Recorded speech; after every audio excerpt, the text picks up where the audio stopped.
Assalamualaikum warahmatullahi wabarakatuh. Di antara sahabat yang pernah dipuji dan ditinggikan kedudukannya oleh Rasulullah SAW adalah Uwais Al-Qarni.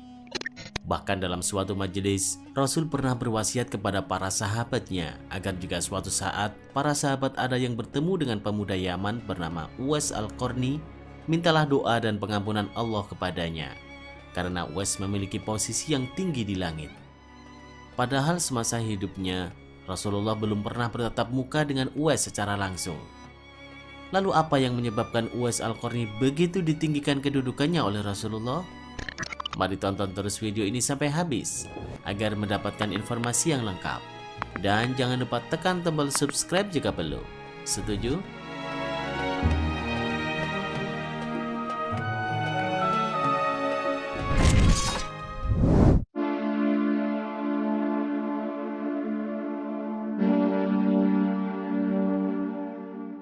Uwais Al-Qarni sangat dicintai Rasulullah SAW dan penghuni langit.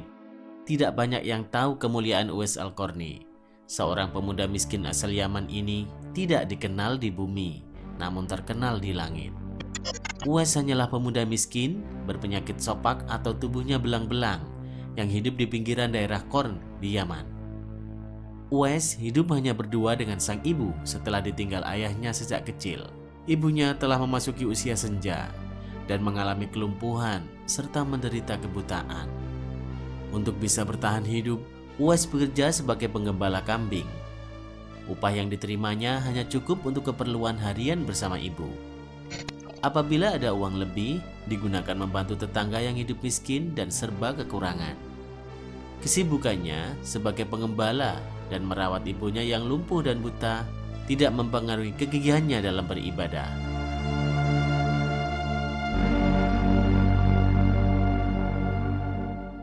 Hal yang menjadikannya istimewa di mata Rasulullah adalah bakti dan ketaatannya pada sang ibu.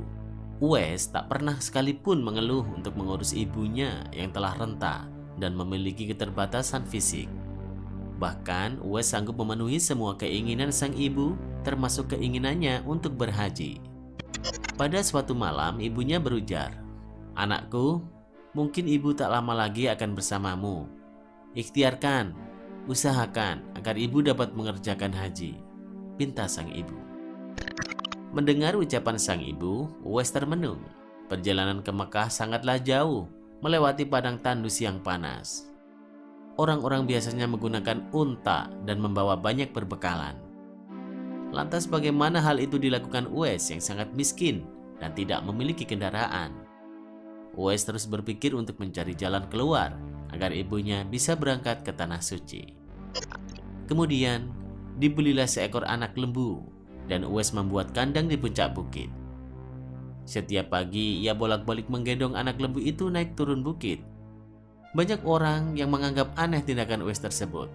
"Uwais gila," kata orang-orang. Tak pernah ada hari yang terlewatkan ia menggendong lembu naik turun bukit.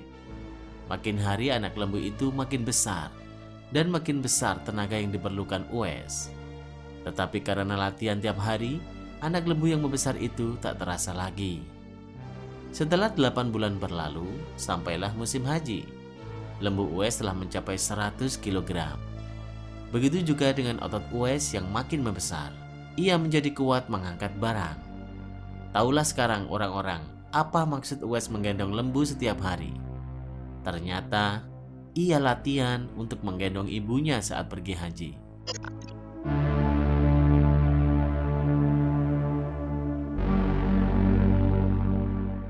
Uwais menggendong ibunya berjalan kaki dari Yaman ke Mekah. Alangkah besarnya cinta Uwais kepada ibunya. Ia rela menempuh perjalanan jauh dan sulit demi memenuhi keinginan ibunya. Uwais berjalan tegap menggendong ibunya tawaf di Ka'bah. Ibunya terharu dan bercucuran air mata ketika melihat Baitullah. Di hadapan Ka'bah, ibu dan anak itu berdoa, "Ya Allah, ampuni semua dosa ibu," kata Uwais. "Bagaimana dengan dosamu?" tanya ibunya heran. Uwais menjawab, "Dengan terampunnya dosa ibu, maka ibu akan masuk surga. Cukuplah ridho dari ibu yang akan membawaku ke surga." Itulah keinginan Uwais yang tulus dan penuh cinta. Allah Subhanahu wa Ta'ala pun memberikan karunia-Nya. Uwais seketika itu juga disembuhkan dari penyakit sopaknya. Hanya tertinggal bulatan putih di tengkuknya. Hikmah dari disisakannya bulatan putih di tengkuk itu sebagai tanda bagi Umar bin Khattab dan Ali bin Thalib, dua sahabat utama Rasulullah, untuk mengenali Uwais.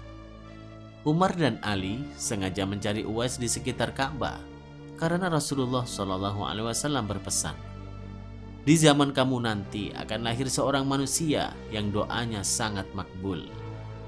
Kamu berdua pergilah dan cari dia. Dia akan datang dari arah Yaman. Dia dibesarkan di Yaman. Dia akan muncul di zaman kamu. Carilah dia. Kalau berjumpa dengan dia, mintalah doa untuk kamu berdua."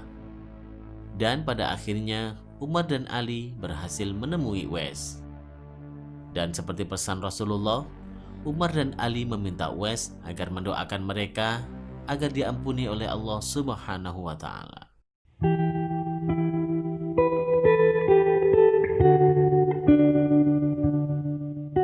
Waktu berlalu, Uwais Al-Qarni wafat, dengan berita wafatnya yang menggemparkan kota Yaman. Hal itu karena walaupun ia tak terkenal di bumi, namun saat hari kematiannya, begitu banyak orang yang datang untuk mengurus jenazahnya. Suatu riwayat mengatakan bahwa mereka ialah para malaikat yang Allah utus untuk memuliakan Uwais Al-Qarni di hari kematiannya. Walau pada akhirnya Uwais Al-Qarni tidak pernah bertemu Rasulullah di dunia, namun insya Allah ia bertemu Rasulullah di surga kelak. Dari kisah Uwais, kita dapat belajar bahwa tidak butuh, bahkan menjadi tidak penting jika kita tidak terkenal di antara para penduduk bumi, asalkan kita bisa terkenal di antara para penduduk langit. Bukankah dengan dekatnya kita dengan Sang Pencipta, setiap doa akan selalu didengarnya? Mari kita berlomba untuk menjadi hamba yang terkenal di langit. Wallahu a'lam bishawab.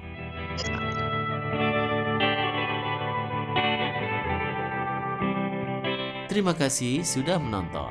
Silakan bagikan video ini jika dirasa ada manfaatnya. Wassalamualaikum warahmatullahi wabarakatuh.